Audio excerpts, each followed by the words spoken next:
I'm Willem and this is a 2007 Mercedes CL63 AMG and today I'm going to review it.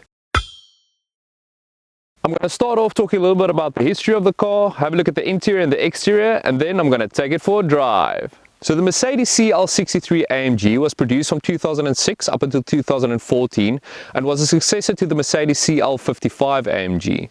Later on at that point in time there was also Mercedes CL65 AMG which had a 6.5 litre V12 Mercedes AMG engine. The Mercedes CL class was then actually replaced by the Mercedes S-Class Coupe, but I actually still prefer the Mercedes CL because it had its own class, which I think was pretty cool. So I've always preferred the color black for a car. I love cars in black, especially the Mercedes cars and especially the AMG variants of cars. I think it's got something to do with that engine it has under the bonnet, making this car seem brutal and sort of aggressive in a way where black suits very well, and I think this car looks very good in black. I think also with this weather today it's sort of grey in the area and it adds a sort of dramatic appeal to the car, which I think looks really cool. I've also really admired the shape of the Mercedes CLs, especially from this era. I think it's a little bit different than the other cars and it adds some distinctiveness to the car, and I think compared to other Mercedes on the road, this was still the time when all Mercedes looked different, and I really respect the fact that this Mercedes CL stands out on the road. You also don't really see a lot of these on the road, which makes it even more desirable to me. So I really think it's a real beautiful shape of a car and I just really like what they did there. So looking at the front of the car, the first thing you'll notice is this aggressive black grille here in the front with some chrome strips, and then at the front you'll see this massive Mercedes logo, which is huge. Back in the 2000s you didn't really see logos that big anymore. Nowadays, obviously, with the cars putting as big as a grille and logo on the front of the car is a normal thing, especially if you look at the modern BMWs. But this was quite something different, having this massive Mercedes logo at the front there, and I think it works with this aggressive stance of the car.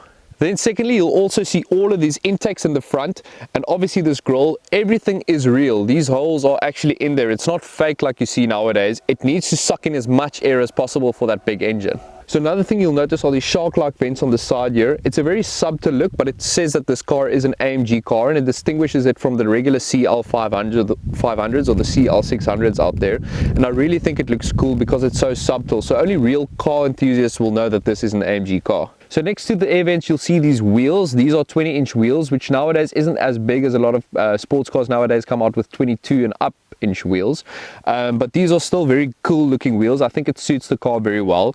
And then you'll see underneath them these massive brake calipers. It's so thick and big. I haven't really seen ones this big on a car, I think, or at least on a 20-inch rim car, and I think it really distinguishes this car, especially this red color works very good with the black. So looking at the back of the Mercedes CL63 AMG, you'll see the CL63 badge here at the back, and across from that you'll see the AMG badge, and you'll also see the sort of little lip here at the back, which I assume gets a little bit of downforce down on the car, and it looks very subtle as well with the whole theme of the car as well. You won't see a big spoiler on a car like this. And then looking down from that you'll also see these tail lamps, which I think looks quite cool.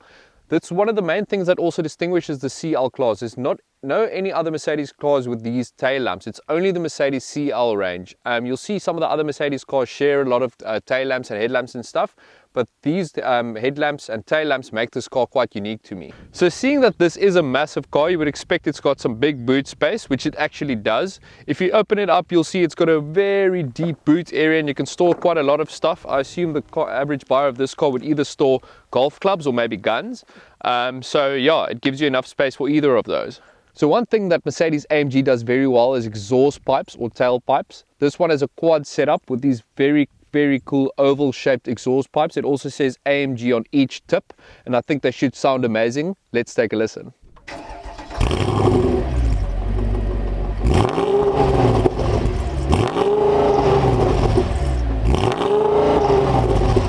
So opening up the Mercedes CL63 AMG's engine bay, it reveals this beautiful 6.2 litre naturally aspirated V8 Mercedes AMG engine. It's got this Felterbach badge in the middle here with a solid engine block there in the middle, and also this beautiful Mercedes badge that you don't really see a lot. And then also you'll see these two AMG logos on each side. This unfortunately is plastic, so it's not solid like the previous generation Mercedes were, which is a bit of a letdown, but I still think it really looks really cool. The one thing you'll note is this is a 6.2 litre engine, not a 6.3 litre engine as the badge might let you think, which is one of the things that a lot of people have said about AMGs, is why do they call it the Mercedes 63 AMG when it's actually a 6.2 litre engine. The reason for that is I think 6.3 just probably sounds cooler than 6.2. So before I do the interior of the car, I just want to take your attention to these frameless windows you have here, which is something you don't really see in a lot of cars. I think it looks absolutely cool. It's got this big open space next to the driver and the passenger, which I think it makes the car feel a lot more airy and a lot more special. So seeing that this is a 4-seater car, I'm going to try and get in the back seat of this car. The front seat position is in a normal seating position for someone of my length. So let's see what happens.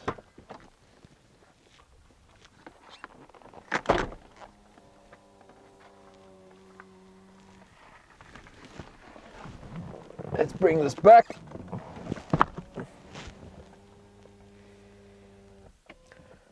Wow, so it's actually quite roomy in the back here of the Mercedes CL63 AMG.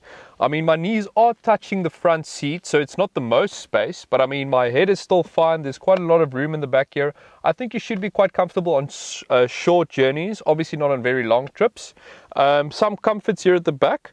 There's a little area that you can open up here to store some of your things. There's no cup holder or anything here. So in pulling down the center armrest, you'll see that there is some more storage space here, which has this little open suede area at the back here. And if you press this little button here, you'll see there are some cup holders. There's actually 3 cup holders in the back here. I don't think you'll ever need to use 3 cup holders in the back here because the seats are quite small. There's not really a center seat. As you'll see, it's only 2 seats at the back, but maybe someone drinks 3 drinks or 2 drinks. And then other than that, it's quite comfortable here. It's got Alcantara roof lining at the back here. It's got this little thing that you can flick out here where you can hang your coats or whatever you have. But that's probably more for the front passengers. But yeah, other than that, it's a lot more comfortable than I expected it to be.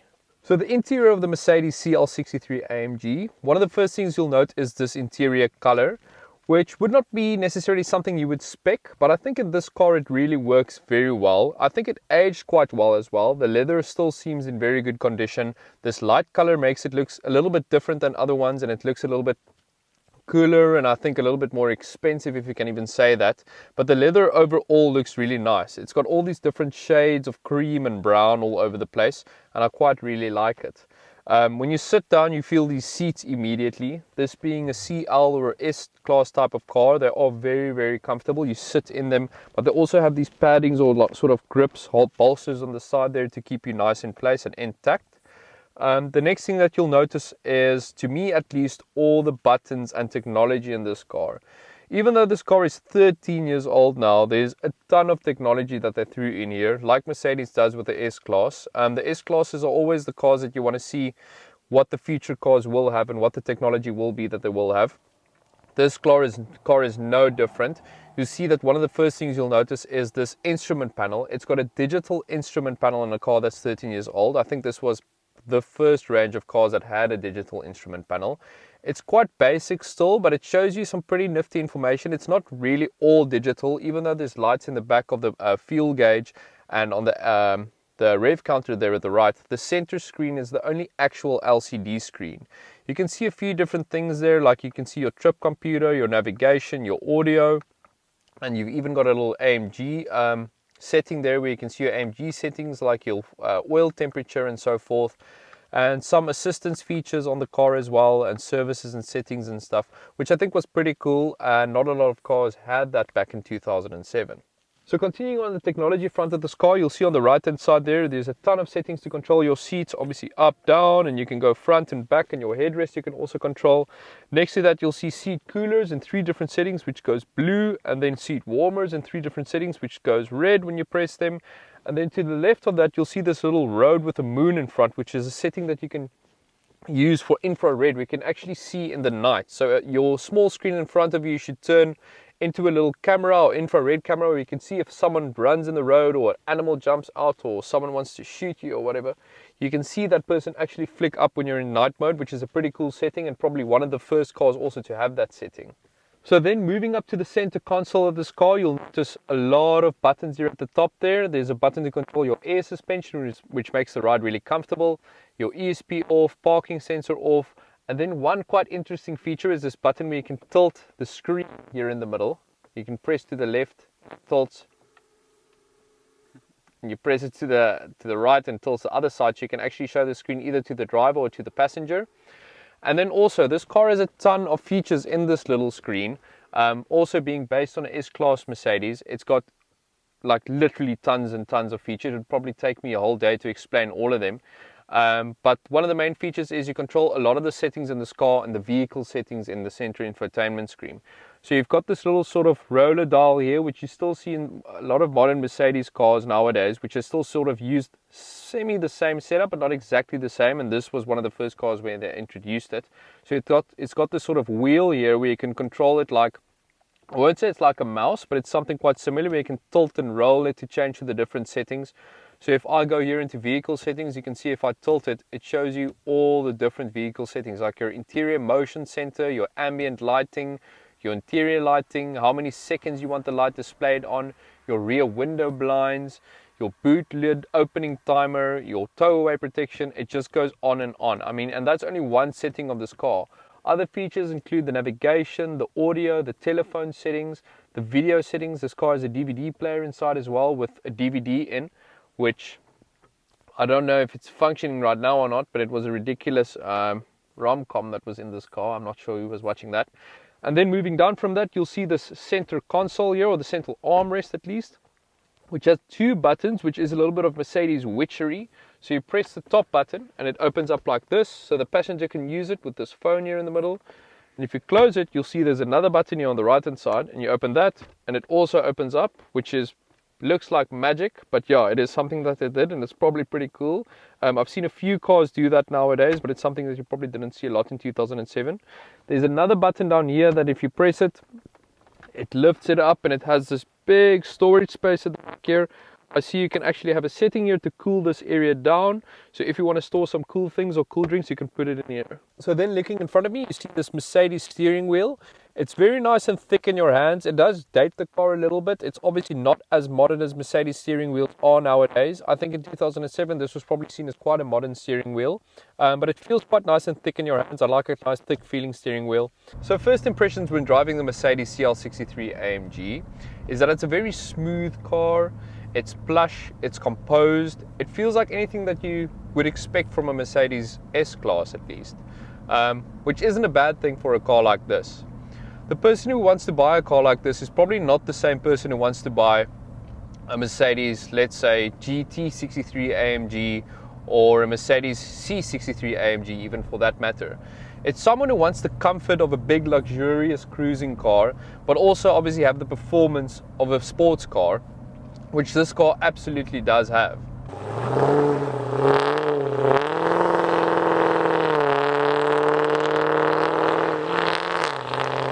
So this car has three different settings you can choose. It's got a comfort mode, a sports mode, and a manual mode. Currently I'm in comfort mode, and that's, like I said, it has a very plush feeling, this car. It rides very smooth, and it doesn't feel like a sports car at all. Once you put the button in, let's say we're in manual mode right now, and it's in sports mode, you can already hear that V8 engine kicking in, which has a really, really cool sound. It sounds a little bit different than the 5.5 litre V8 AMG engine. This one sounds a little bit more aggressive to me, where that 5.5 litre had a more almost sonorous sound to it, if I can say so, but this is a real aggressive sound. Even though we're in sports mode, I'm going to drop it a gear so we can take a listen to that exhaust.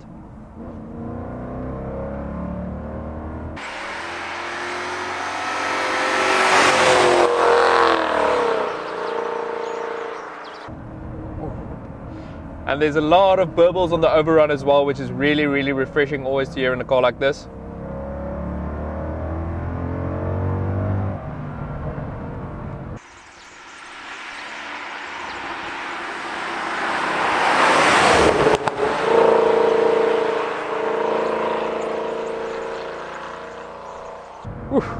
This car really does have power. And the strange thing about this car is it doesn't have, another burble on the overrun, it doesn't have as much power or as much kick in the back as you would expect. This car is around 530 brake horsepower and 620 newton meters of torque, which is really a lot, but this car does weigh over 2 tons. So the fact is that this is a heavy car. It's not intended to be a sports car. It's not intended for track days. It's intended for a CEO or a businessman who's driving his daily commute, but he wants to be the fastest car on the road and have the best sounding exhaust.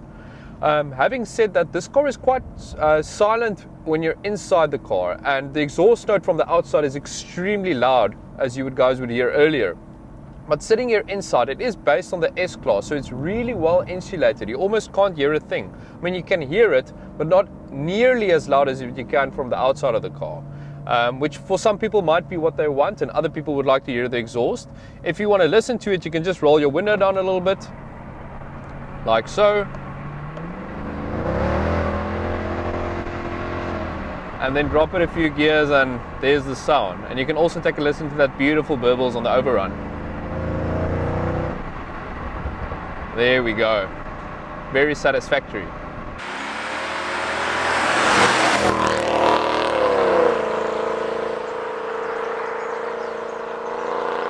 So some specs of the 2007 Mercedes CL63 AMG. This car does 0 to 100 kilometers per hour in around 4.6 seconds, and it tops out at 250 kilometers per hour, which it is limited to. This car would easily reach 300 kilometers per hour if that limiter was taken away. I'm sure of it. This engine is very, very potent. So when new, this specific car retailed for around over 2 million Rand, which is a ton of money for a car. Having said that, all the technology and the speed and the pace and this engine of the car, it must have made sense in 2011 to sell this car for over 2 million Rand. However, nowadays, you can pick cars like this up for like very little money compared to what you can get for a new car. This specific model retails for around 350,000 Rand. For a CL63, which is pretty much an S-Class AMG car, 350,000 Rand is not a lot. Yes, there are some reasons for this car being cheap. A lot of the materials don't really felt like it stood the test of time. There's a lot of plastics involved, which they could have done better and not used.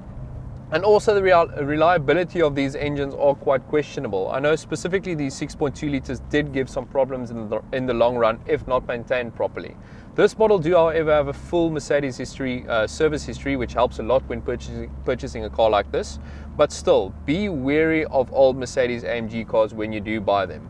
But if you are in the market for an older car, an older Mercedes AMG car, there's still a lot of these on the road nowadays. A lot of the 6.2 litre naturally aspirated AMGs are on the road in the forms of the E-Class and the C63 AMG, so you do still see a lot of them. Essentially, this car does have the same engine than that. So if you are in the market for a late 2000s model of an AMG car, why not go for the AMG CL? There's not a lot of them on the roads. They're a lot rarer than the C-Class AMGs or the E-Class AMGs, and I think they're definitely one of the most beautiful AMG cars that Mercedes made in the late 2000s. Thank you very much for watching the video, and I'm going to enjoy this nice twisty road that's coming up.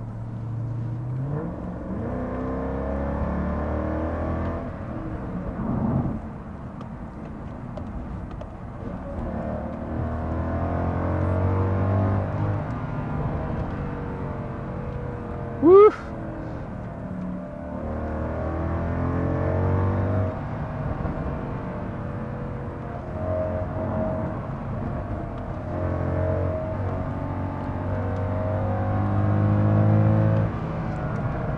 Oh, what a drive.